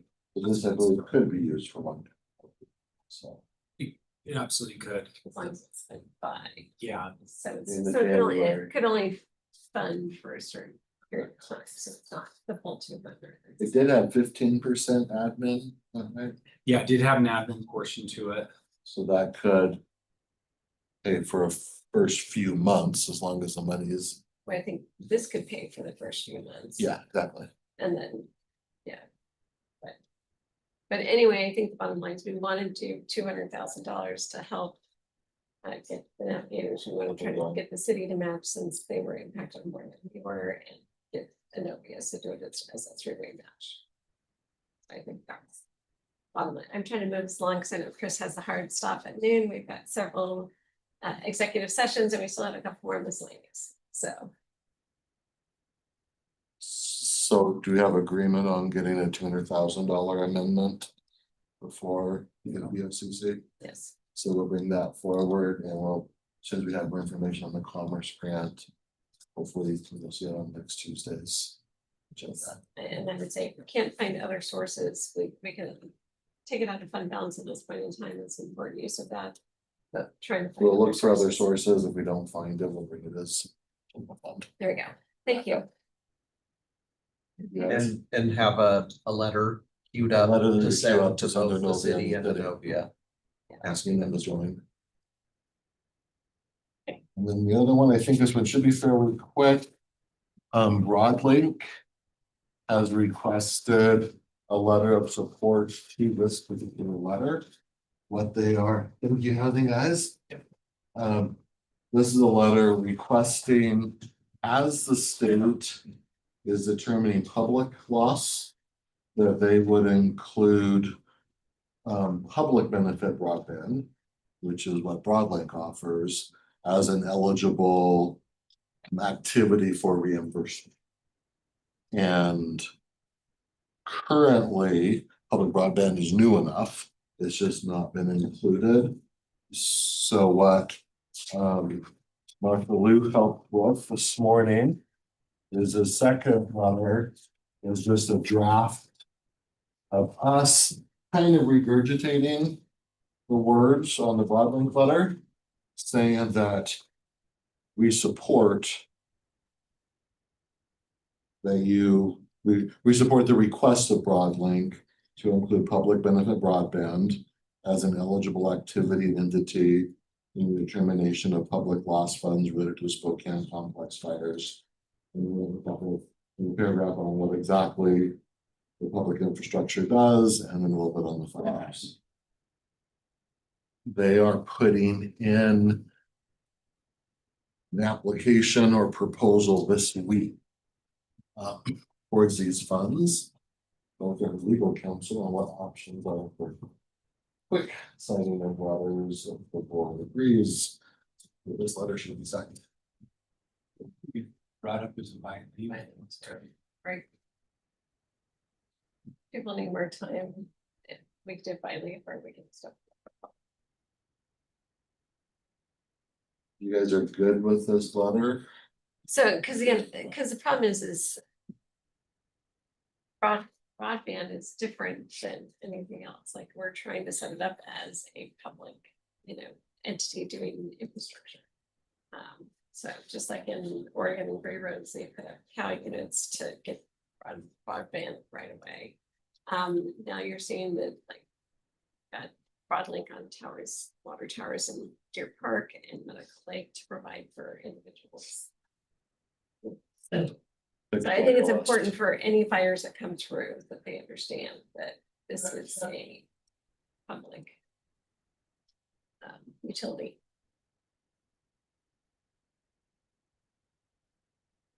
Is there any objection from me making a motion right now? I don't object. Can I ask, so this is a letter? not You a put this resolution? on letterhead Okay, and then circle it around to gather the signatures. all right, well then I move to approve the drafting and signing of a letter signed by the majority of a board other than an open public meeting regarding support for public benefit broadband eligibility in Spokane Complex Fires public loss funding. Second. The motion and a second, is there any further discussion? Hearing none, all those in favor? Oh, yes, I gotta now open it All good. for public comment. Is there anyone that would like to comment on the motion for this letter? Not seeing anyone online, not seeing anyone in here. Second call.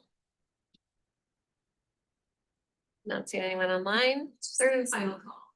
It's dropped off. Okay, I will close the public testimony on this and call for the vote. All those in favor, please signify by saying aye. Aye. Motion passes unanimously. Thank you. Seeing the miscellaneous for me. Okay, any other miscellaneous? Okay, Matt,